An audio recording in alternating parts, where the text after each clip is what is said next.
dahil nga pumasa na sa Kamara o sa House of Representatives ang absolute divorce. So antayin lang natin ang Senate. Kung ipapasa ng Senate, pag pumasa sa Senate, then ibibigay nila sa Presidente.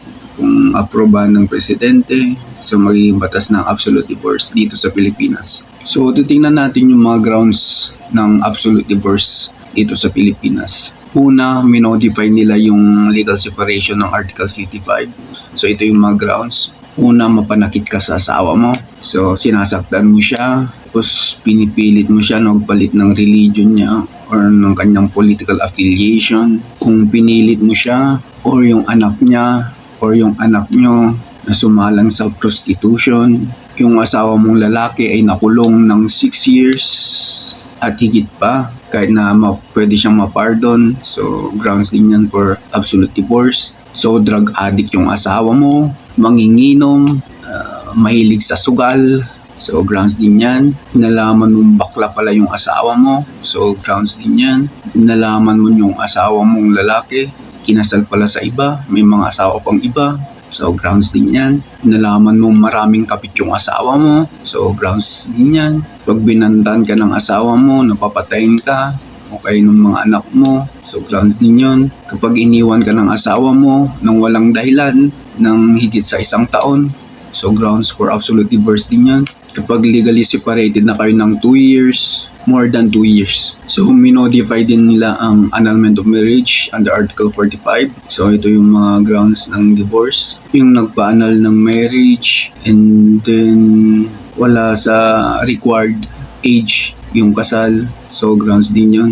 Yung mga nagpakasal na wala sa sarili. So grounds din yun. So ang consent sa pagpapakasal ay nakuha sa panlilin lang. So grounds din yan. Yung nakuha sa pagpapakasal o pinakasalan siya dahil tinakot siya o binantaan siya. So grounds din yan. Physically incapable of consummating the marriage o sabihin na natin yung inaasahan mo na sex life nyo, hindi ganon. So pwedeng maging grounds din yan for absolute divorce. Kung yung asawa mo ay may sexually transmissible infection, may tulo siya, may STD siya, may AIDS siya, so grounds din yun.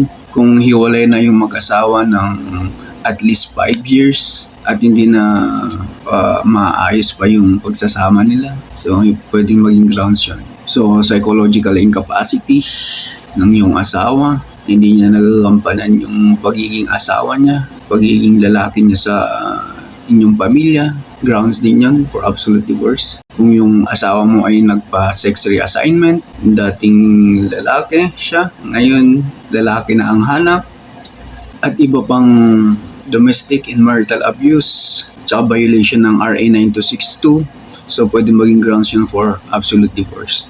So ang absolute divorce ay pro-woman legislation, so para sa mga babae lamang.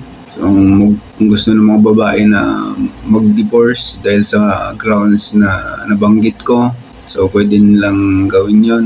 Kasi nga ang mga babae ang parating na agrabyado, sinasaktan. So kaya yung absolute divorce ay para sa kanila. Kasi nga naman, pag lalaki ka, tapos sinasaktan ka, tawag sa'yo under. Lalaki mong tao, nagpapa-under ka. Hindi bro, mahal ko lang talaga yung asawa ko. So sa tingin nyo, panahon na ba ng absolute divorce dito sa Pilipinas?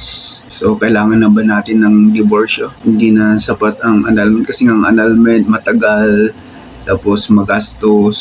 So ito bang divorce ang sagot na sa mga napakaraming sinasaktan ng mga babae? Ang punto naman doon, para may alis mo yung isang babae sa ganong sitwasyon, para makapaganap siya ng kanyang true love, wala na sa abusive relationship.